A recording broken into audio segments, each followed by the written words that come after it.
வணக்கம். இன்னைக்கு நம்ம இந்த வீடியோல solar rooftop PV panel installation பத்தியும் இதோட பிசினஸ் மாடல்ஸ் பத்தி தெளிவா பார்க்க போறோம். நீங்க இப்போ உங்க வீட்டுக்கு மேல சோலார் பிவி பேனல் இன்ஸ்டால் பண்றீங்க. இப்படி இன்ஸ்டால் பண்றப்ப உங்களுக்கு எவ்வளவு அமௌண்ட் ஆஃப் காஸ்ட் வந்து சேவ் ஆகுது, எவ்வளவு எலக்ட்ரிசிட்டி ப்ரொடியூஸ் ஆகுது, இதை பத்தி உங்களுக்கு ஓவரால் வியூ வந்து இந்த வீடியோ பார்த்தீங்கன்னா உங்களுக்கு கிடைக்கும். இந்த வீடியோ நம்ம எதை பத்திலாம் பேச போறோம்னா installation types, business model types, எவ்வளோ ஏரியா வேணும், அந்த ஏரியாவில் எவ்வளோ கிலோவாட் வந்து இன்ஸ்டால் பண்ணலாம், இது எல்லாமே இந்த வீடியோவில் உங்களுக்கு ஓவராலாக கிடைக்கும். நம்ம அடுத்தது சோலார் பேனல் இன்ஸ்டாலேஷன் டைப்ஸ் பற்றி பார்க்க போகிறோம். இதில் மொத்தம் 3 டைப் இருக்குது. ஒன்று வந்து on grid, of grid, grid interactive. இதில் ஆன் கிரிட்ல என்ன சொல்கிறாங்கன்னா, நீங்கள் வந்து ஃபஸ்ட்டு பேனல்லேருந்து கரண்ட் எடுப்பீங்க, அது உங்களுக்கு எவ்வளோ தேவையோ அது வீட்டுக்கு யூஸ் பண்ணுவீங்க, அதை போக மீதி வந்து இபிக்கு கொடுப்பீங்க. நீங்கள் இபிக்கு எவ்வளோ கொடுக்குறீங்களோ அதுக்கு தகுந்த அமௌண்ட் வந்து இபி வந்து உங்களுக்கு பே பண்ணணும். இதில் வந்து உங்களால் எல்லா டைமே யூஸ் பண்ண முடியாது. கரண்ட் இல்லாத டைம் வந்து இது ஒர்க் ஆகாது. அதுக்கு காரணம் பார்த்தீங்கன்னா ஆன்டி ஐலாண்டிங் ப்ரொடெக்ஷன் எஃபெக்ட். ரெண்டாவது பார்த்தீங்கன்னா ஆஃப் கிரிட். இந்த ஆஃப் கிரிட்ல வந்து அவங்க என்ன சொல்றாங்கன்னா, உங்களால் நீங்கள் ப்ரொடியூஸ் பண்ணுற எனர்ஜியை விற்கலாம் முடியாது. இதை வந்து நீங்கள் ஒரு பேட்டரியில் ஸ்டோர் பண்ணியிருப்பீங்க. இது உங்களுக்கு எப்பப்போ கரண்ட் இல்லையோ அப்பப்போ அந்த பேட்டரியில் ஸ்டோர் பண்ணியிருக்க எனர்ஜியை நீங்கள் யூஸ் பண்ணிப்பீங்க. மூணாவது பார்த்தீங்கன்னா இன்ட்ராக்டிவ் கிரிட். இதில் வந்து பார்த்தீங்கன்னா நீங்கள் combination of both on grid and off grid. இது வந்து உங்களுக்கு ஃபஸ்ட்டு ப்ரொடியூஸ் பண்ண கரண்ட்டை விற்பீங்க. அது இல்லாமல் உங்களுக்கு எப்பப்போ கரண்ட் இல்லையோ அப்பப்போ நீங்கள் பேட்டரியில் ஸ்டோர் பண்ணியிருக்க கரண்ட்டையும் நீங்கள் யூஸ் பண்ணிக்கலாம். இப்போ உங்கள் பில்டிங்கில் வந்து நீங்கள் ரூஃப் டாப்பில் வந்து பேனல் இன்ஸ்டால் பண்ண போகிறீங்க. அது வந்து நீங்கள் மினிமம் 1 கிலோவாட் பீக்லேருந்து 500 கிலோவாட் பீக் வரைக்கும் இன்ஸ்டால் பண்ணலாம். இதில் டொமஸ்டிக் வந்து நீங்கள் 1 கிலோவாட் பீக்லேருந்து 10 கிலோவாட் பீக் வரைக்கும் உங்களுக்கு எவ்வளோ தேவையோ அதுக்கு தகுந்த மாதிரி இன்ஸ்டால் பண்ணிக்கோங்க. இதோட மொத்த ரேட் வந்து எவ்வளோ வரும்னு பார்த்தீங்கன்னா அரௌண்ட் 70,000 ரூபாயிலேருந்து 3 லட்சம் 5 லட்சம் வரைக்கும் ரீச் ஆகும். இதே இது அடுத்தது பார்த்தீங்கன்னா இண்டஸ்ட்ரியலுக்கு வந்து நீங்கள் 10 கிலோவாட்லேருந்து 500 கிலோவாட் வரைக்கும் இன்ஸ்டால் பண்ணலாம். இதோட ரேட் வந்து பார்த்தீங்கன்னா உங்களுக்கு 10 லட்சத்துலேருந்து 50 லட்சம் வரைக்கும் வரும். இது வந்து உங்களுக்கு டிபெண்ட்ஸ் அப்பான் நீங்கள் உங்களுக்கு எவ்வளோ தேவையோ அதுக்கு தகுந்த மாதிரி நீங்கள் இன்ஸ்டால் பண்ணுவீங்க. அதுக்கு தகுந்த மாதிரி அமௌண்ட்டும் வேரி ஆகிட்டே இருக்கும். கிரிட் கனெக்டட் சோலார் பேனல் வந்து வோல்டேஜை வச்சு 2 வகையாக பிரிக்கிறாங்க. ஒன்று வந்து லோ டென்ஷன் கன்சியூமர்ஸ், இன்னொன்று வந்து ஹை டென்ஷன் கன்சியூமர்ஸ். இதில் லோ டென்ஷன் கன்சியூமர்ஸ் பார்த்தீங்கன்னா நம்ம இன்ஸ்டால் பண்ணுற கெப்பாசிட்டி 10 கிலோவாட்டுக்குள்ளே இருந்துச்சுன்னா அதை வந்து சிங்கிள் ஃபேஸ் லோ வோல்டேஜுமோ, அதே இது 10லேருந்து 100 இருந்துச்சுன்னா அதை வந்து 3 ஃபேஸ் லோ வோல்டேஜுமோ. இதே இது இப்போ ஹை டென்ஷன் கன்சியூமர்ஸ் பார்த்தீங்கன்னா 500 கிலோவாட் வரைக்கும் பண்ணலாம் ஃப்ரம் த 100 கிலோவாட்லேருந்து. இதை வந்து நம்ம 11 கிலோ வோல்ட்லேருந்து 33 கிலோ வோல்ட்டுக்குள்ளே சப்ளை இருக்குன்னு சொல்லலாம். இப்போ நீங்கள் 1 கிலோவாட் பீக் வந்து இன்ஸ்டால் பண்ணணும்னா உங்களுக்கு 12 மீட்டர் ஸ்கொயர் ஏரியா வந்து தேவைப்படுது. இது வந்து உங்களுக்கு ஒரு நாளைக்கு வந்து 4 to 5 யூனிட் வந்து கரண்ட் ப்ரொடியூஸ் பண்ணும். இதனால உங்களுக்கு இயர்லி பார்த்தீங்கன்னா 7,000லேருந்து 9,000 வரைக்கும் உங்களுக்கு வந்து அமௌண்ட் சேவ் ஆகும். இதே இது நீங்கள் அதை இன்ஸ்டால் பண்ண போகிற ஏரியா சொன்னல 12 மீட்டர் ஸ்கொயர் ஏரியா, அது எதுவுமே வந்து எந்த வகையான ஷேடோ நிழலோ எதுவுமே இல்லாமல் இருக்கணும். அது இல்லாமல் நீங்கள் 1 மீட்டர் ஸ்கொயர் ஏரியா வந்து உங்களுக்கு இன்ஸ்டால் பண்ணால் அது 60 கிலோ வந்து வெயிட் ஆகும். 30லேருந்து அப்ராக்சிமேட்டாக 30லேருந்து 60 கிலோ வரைக்கும் வரும். அதனால நீங்கள் காங்கிரீட் வாலாக தான் உங்களுக்கு எந்த பிரச்சனையுமே இருக்காது. இதே இது நீங்கள் ஆஸ்பரா ஷீட் போட்டிங்கன்னா அதுக்கு உங்களுக்கு ஒரு ஸ்பெஷல் இன்ஸ்பெக்ஷன் பண்ணி அதுக்கு தகுந்தாப்பல மவுண்டிங்ஸ் வச்சு அதுக்கு மேலே நம்ம இன்ஸ்டால் பண்ணி சேஃப்டியாக இன்ஸ்டால் பண்ணணும். நம்ம ஃபிக்ஸ் பண்ணியிருக்க சோலார் பேனலுக்கு பார்த்தீங்கன்னா 25 வருஷம் மினிமம் லைஃப் டைம் வந்து தராங்க. இதுக்கு தகுந்த வாரண்டி அவங்க எப்படி பிரிக்கிறாங்கன்னு பார்த்தீங்கன்னா ஃபர்ஸ்ட் 10 வருஷத்துக்கு ஓவரால் ப்ராடக்ட்டுக்கு தராங்க. 15 வருஷத்துக்கு வந்து பார்த்தீங்கன்னா 90% ஆஃப் த பவர் ப்ரொடக்ஷனுக்கு வாரண்டி தராங்க. அதே மாதிரி 25 வருஷத்துக்கு வந்து பார்த்தீங்கன்னா 80% ஆஃப் த பவர் ப்ரொடக்ஷனுக்கு வாரண்டி தராங்க. இந்த 25 வருஷத்துக்கு அப்புறமும் அது ஒர்க் ஆகிட்டே இருக்கும். ஆனால் அது என்னன்னா எஃபிஷியன்சி அந்த அளவுக்கு எஃபிஷியன்சி வந்து அட்டைன் ஆகாது. இது இல்லாமல் இன்ஸ்டாலேஷன் வாரண்டின்னு சொல்லி 2 வருஷமும், இன்வெர்டர் வாரண்டின்னு சொல்லி 5 வருஷமும் அதுக்கு தராங்க.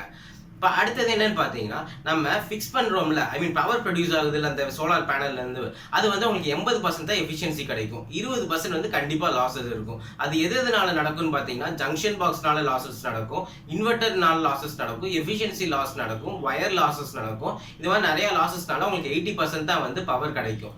நீங்கள் இப்போ ஒரு கம்பெனிட்ட வந்து இன்ஸ்டால் பண்ண சொல்கிறீங்க, அவங்க இன்ஸ்டால் இன்ஸ்டால் பண்ணி தரதுக்கு உங்களுக்கு 3 மாதத்துல வந்து கம்ப்ளீட்டாக ப்ராசஸ் வந்து முடிச்சு கொடுப்பாங்க. மொத்தம் நீங்கள் இன்ஸ்டால் பண்ணுற உங்களுக்கு வந்து 5 to 8 இயர்ஸ் வந்து பே பேக் பீரியடுங்களா. அப்படின்னா என்னன்னு பார்த்தீங்கன்னா நீங்க போட்ட இன்வெஸ்ட்மெண்ட் வந்து உங்களுக்கு 5லேருந்து 8 வருஷத்துக்குள்ள எடுத்துடலாம். அதுக்கப்புறம் உங்களுக்கு வர அமௌண்ட் எல்லாமே உங்களுக்கு சேவிங்ஸ்ல தான் போய் சேரும். இப்போ நீங்கள் பில்டிங் மேலே வந்து பேனல் இன்ஸ்டால் பண்ணியிருக்கீங்க, அது எவ்வளோ எனர்ஜி ப்ரொடியூஸ் பண்ணுது, நீங்கள் எவ்வளோ கன்சியூம் பண்ணியிருக்கீங்க, இதெல்லாம் வந்து ஒரு மீட்டரில் மெஷர் பண்ணுவோம். இதுக்கு நம்ம யூஸ் பண்ணுற மீட்டர் தான் எக்ஸ்போர்ட் இம்போர்ட் மீட்டர். அது இல்லாமல் சோலார் எனர்ஜி மீட்டர்னு யூஸ் பண்ணுவோம். இந்த மொத்த மீட்டரிங் கான்செப்டை வந்து 2 வகையாக பிரிக்கிறாங்க.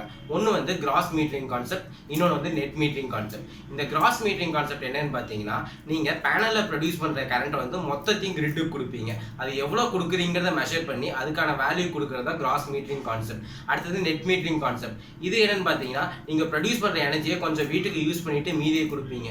ஸோ எவ்வளோ கொடுக்குறீங்களோ அதோட வேல்யூ மட்டும் உங்களுக்கு மெஷர் பண்ணி கொடுக்குறது தான் நெட் மீட்டரிங் கான்செப்ட். இந்த நெட் மீட்டரிங் கான்செப்டை பற்றி நம்ம சேனலில் ஒரு வீடியோ ஆல்ரெடி போட்டிருக்கோம்.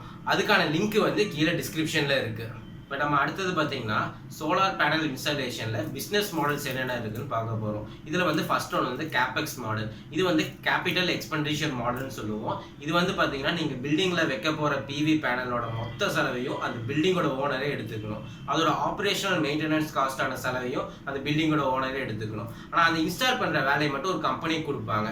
அந்த கம்பெனி எவ்வளோ வந்து அதுக்கு சார்ஜ் பண்ணுறாங்களோ அதை ஓனர் பே பண்ணி அதோட மொத்த ரெஸ்பான்சிபிலிட்டி அவங்க எடுத்துப்பாங்க. இது வந்து இந்தியாவில் வந்து 75% வந்து இந்த மாடல் தான் யூஸ் பண்ணிட்டு இருக்காங்க. ரெண்டாவது பிசினஸ் மாடலோட ரெண்டாவது டைப் பார்த்தீங்கன்னா ரெஸ்கோ மாடல். இது வந்து ரெனியூவல் எனர்ஜி சர்வீஸ் கம்பெனி மாடல்னு சொல்லுவோம். இது எப்படின்னா, அந்த பில்டிங் வந்து ஒரு பில்டிங் இருக்கு. அந்த பில்டிங்கோட டாப்பை வந்து அந்த ஓனர் வந்து எய்தர் ரெண்ட்டுக்கோ இல்லை லீஸ்க்கோ ஒரு எனர்ஜி சர்வீஸ் கம்பெனி கொடுத்துருவாரு. அந்த எனர்ஜி சர்வீஸ் கம்பெனி வந்து அவங்க சொந்த காஸ்ட்லேயே அங்கே பிவி பேனல் இன்ஸ்டால் பண்ணுவாங்க.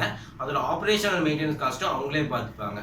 இதனால அந்த ஓனருக்கு என்ன அட்வான்டேஜ்னு பார்த்தீங்கன்னா, அதில் ப்ரொடியூஸ் ஆகிற எனர்ஜி வந்து சர்டைன் அமௌண்ட் வந்து அந்த ஓனர் கொடுப்பாங்க. அது என்ன டேரிஃபில் கொடுப்பாங்கன்னா, நீங்கள் இபிக்கு பே பண்ணுற டேரிஃபோட இந்த டேரிஃப் வந்து கம்மியாக இருக்கும். இல்லாட்டி மேலே ப்ரொடியூஸ் ஆகிற எனர்ஜியை மொத்தத்தையுமே கிரிட்டு கொடுத்துருவாங்க. இதுக்கான சர்டைன் ரெண்ட்டு மட்டும் அந்த ஓனருக்கு வந்து கொடுப்பாங்க. இது வந்து அதிகமாக யூஎஸ்ஏ யூரோப்பில் வந்து அதிகமாக ட்ரெண்ட் ஆகிட்டு இருக்க ஃபேமஸ் ஆகிட்டு இருக்க மாடல். இது வந்து இந்தியாவில் வந்து இப்போ 25% தான் ஓடிட்டு இருக்கு. நம்ம இப்போ ரெஸ்கோ மாடல் பற்றி பார்த்தோம்.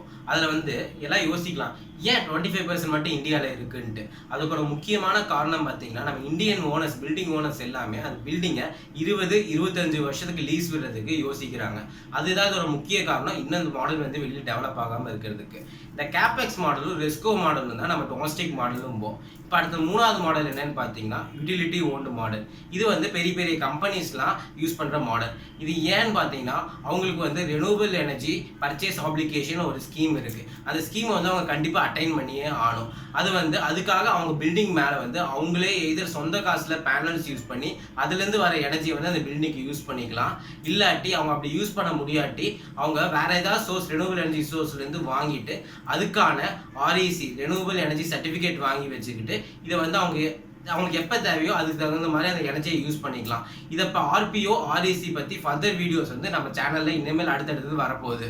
நாம் இப்போ பார்த்தது ஃபுல்லாக தான் நான் அந்த வீடியோவில் சொல்ல வந்த இன்ஃபர்மேஷன்ஸ்.